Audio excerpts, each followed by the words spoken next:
Assalamualaikum warahmatullahi wabarakatuh. Alhamdulillahirabbil alamin wal akibatu lil muttaqin wala udwana illa 'alal zalimin.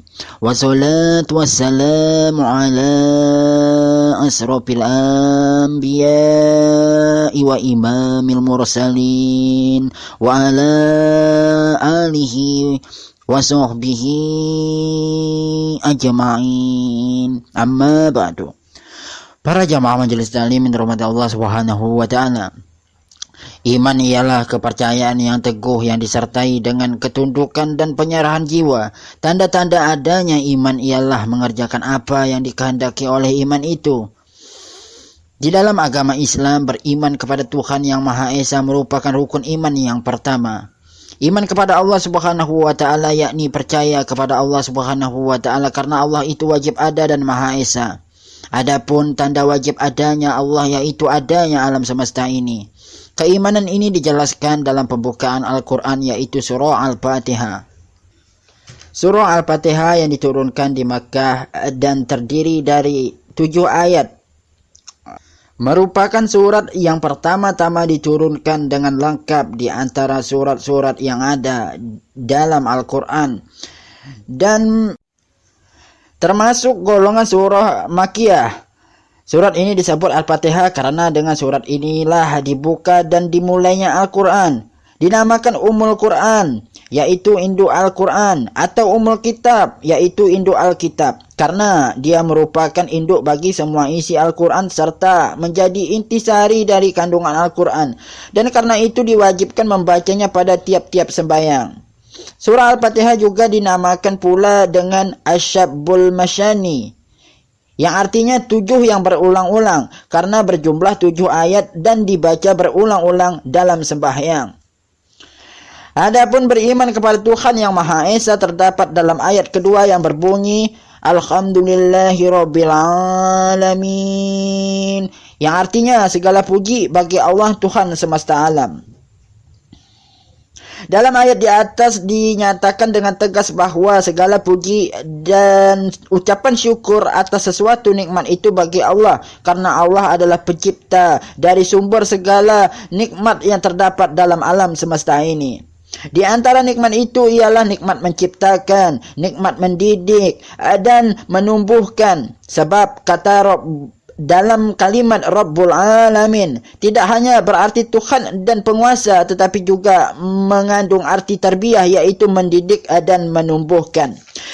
Lafaz Rabb tidak dapat dipakai selain Tuhan, kecuali memiliki sambungan seperti Rabbul Bait yang artinya tuan rumah. Sedangkan kata alamin yang artinya semesta alam, yaitu semua yang diciptakan Tuhan yang terdiri dari berbagai jenis dan macam seperti alam manusia, alam hewan, alam tumbuh-tumbuhan, benda-benda mati dan sebagainya. Allah pencipta semua alam-alam itu. Para jamaah majelis taklim yang dirahmati Allah Subhanahu wa taala. Hal ini menunjukkan bahwa segala nikmat yang dilihat oleh seseorang dalam dirinya sendiri dan dalam segala alam ini bersumber dari Allah, karena Tuhanlah yang maha berkuasa di alam ini. Pendidikan, penjagaan, dan penumbuhan oleh Allah di alam ini haruslah diperhatikan dan dipikirkan oleh manusia sedalam-dalamnya, sehingga menjadi sumber berbagai macam ilmu pengetahuan yang dapat menambah keyakinan manusia kepada keagungan dan kemuliaan Allah, serta berguna bagi masyarakat.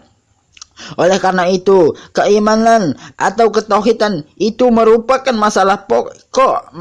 Maka di dalam surah Al-Fatihah tidak cukup dinyatakan dengan isyarat saja, tetapi ditegaskan dan dilengkapi oleh ayat keempat dan kelima. Pada ayat keempat yang berbunyi Maliki Yaumiddin, yang artinya yang menguasai hari pembalasan.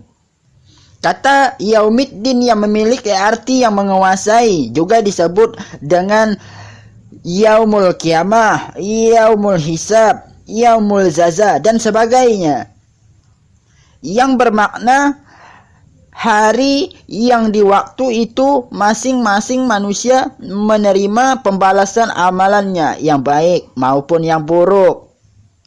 Hal ini merupakan janji-janji Allah untuk memberikan pahala terhadap perbuatan yang baik dan ancaman terhadap perbuatan yang buruk.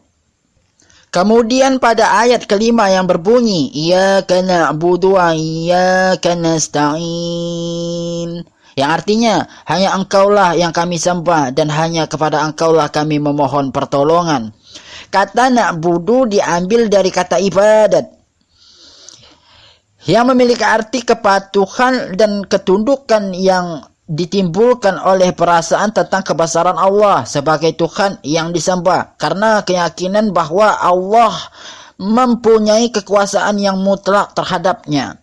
Sedangkan kata nasta'in, yang artinya meminta pertolongan, terambil dari kata isti'anah, yang bermakna mengharapkan bantuan untuk dapat menyelesaikan suatu pekerjaan yang tidak sanggup diselesaikan dengan tangan sendiri. Para jamaah majelis taklim yang dirahmati Allah Subhanahu wa taala, ketahuilah bahwa ibadah merupakan jalan untuk menempuh kebahagiaan dunia dan akhirat. Hal ini ditegaskan dalam ayat ke-6 dan ke-7 yang berbunyi, Siratal ladzina an'amta 'alaihim ghairil ma'dubi 'alaihim waladdallin,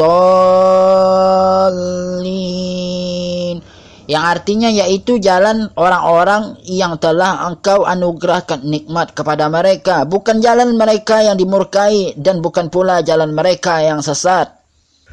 Kata ihdina yang memiliki arti tunjukilah kami terambil dari kata hidayat yang memberi petunjuk ke suatu jalan yang benar. Yang dimaksud dengan ayat ini bukan sekadar memberi hidayah saja, tetapi juga memberi taufik. Ya, dengan kata lain, maksud hidayah di sini ialah hidayah yang menjadi sebab dapatnya keselamatan, kebahagiaan dunia dan akhirat, baik yang mengenai kepercayaan maupun akhlak, hukum-hukum dan pelajaran. Sebelum kita menutup majelis taklim ini, marilah kita berdoa. Subhanakallahumma wa bihamdika asyhadu an la ilaha illa anta astaghfiruka wa atubu ilaik. Wa sallallahu ala abdika wa nabiyyika sayyidina wa habibina Muhammadi wa ala alihi wa sahbihi wa sallim. Subhana rabbika rabbil izzati amma yasifun wa salamun alal mursalin walhamdulillahi rabbil alamin. Wabillahi taufiq wal hidayah. Wassalamualaikum warahmatullahi wabarakatuh.